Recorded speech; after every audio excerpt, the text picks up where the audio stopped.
दोस्तों नमस्कार, major tips signum channel में आपको स्वागत है।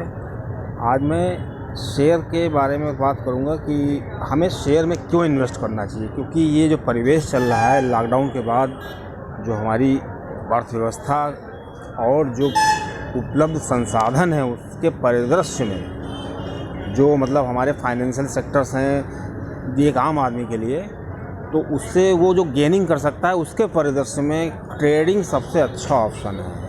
क्यों है दोस्तों? अगर आपको चैनल अच्छा लगे तो ज़रूर सब्सक्राइब करिएगा।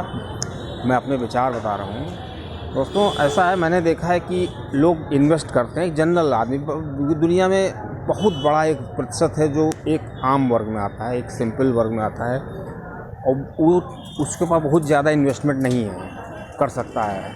जैसे पहले लोग प्रॉपर्टी में इन्वेस्टमेंट करते थे या गोल्ड में इन्वेस्टमेंट करते थे, लेकिन अब वो दौर नहीं रहा कि प्रॉपर्टी में इन्वेस्ट करें। पहली बात, प्रॉपर्टी बिकने में भी दिक्कत, उसके बाद जो कैपिटल गेनिंग जो आपकी होगी उस पर टीडीएस कटेगा 20%।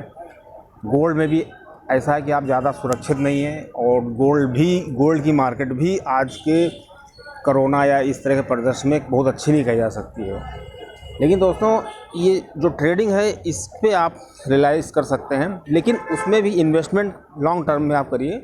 लॉन्ग टर्म में जो इन्वेस्टमेंट होता है उसके लिए बस हमको, क्योंकि ट्रेडिंग दो तरीके की होती है, एक होती है डे बाय डे ट्रेडिंग और एक होती है जो लॉन्ग टर्म में है।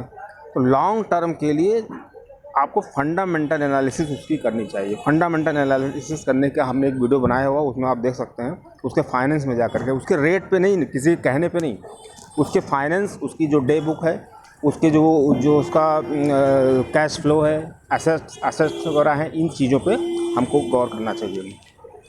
आज तो मैं ये बताऊंगा कि क्यों हमें इस पे ही इन्वेस्ट करना चाहिए। तो एक तो कारण ये हो गया कि गोल्ड भी ज़्यादा सेफ़ नहीं रहा, और आपका प्रॉपर्टी ये भी बहुत ज़्यादा, क्योंकि प्रॉपर्टी में बहुत बड़ा इन्वेस्टमेंट करना पड़ता है, जो कि हर आदमी नहीं कर सकता है। इसको देखते हुए हमको ये ट्रेडिंग सबसे बेस्ट समझ में आती है। दोस्तों, इसका हम एक आदमी के पास आइडिया नहीं होता कि जो जनरल आदमी है, जैसे इसमें तो बहुत बड़े बड़े घाघ लोग पड़े हुए हैं, लेकिन जो जनरल आदमी है वो सोचता है हम क्या करें, कितना मिलेगा, कैसे मिलेगा। उसको एक हम आइडिया दे दें। सपोज़ कर लो किसी ने 2010 में नेस्ले का शेयर खरीदा, तो नेस्ले का जो स्टॉक था उस समय, मान लीजिए कि उस समय उसका कीमत 157 रुपये था, सॉरी 2500 रुपये था मान लीजिए। उसने 1 लाख रुपये लगाया, तो 1 लाख रुपये के हिसाब से उसको 40 शेयर मिलेंगे। तो 40 शेयर को उसने मान लीजिए इन्वेस्ट कर दिया, भूल गया। तो आप सोच रहे हैं कि 2023 में या 12 साल बाद उसकी कीमत कई गुना बढ़ जाएगी। समझ लीजिए, आप इसमें अंदाज़ा नहीं लगा सकते हैं कि वो, ऐसे समझ लीजिए कि वो 15% रिटर्न लेके जाएगी, वो कई गुना वो बढ़ जाएगा दोस्तों। तो ये चीज़ जो है सबसे बेस्ट है। और दूसरा एग्जांपल मैं देता हूँ, जैसे मान लीजिए किसी कंपनी का, मान लीजिए कि ब्रिटानिया है, उस कंपनी का जो शेयर है 2010 में उसकी कीमत 157 रुपये थी। तो आज उसकी जो 2023 में अगर 12 साल बाद देखा जाए तो उसकी कीमत इसमें लगभग 3200 रुपये थी।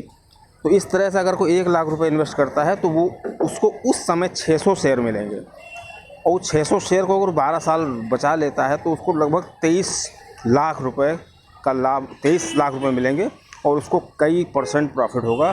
लगभग इसको जोड़ा जाए तो 15 से 20% एनुअल इनकम से, एनुअल प्रॉफिट से इसको प्रॉफिट होगा।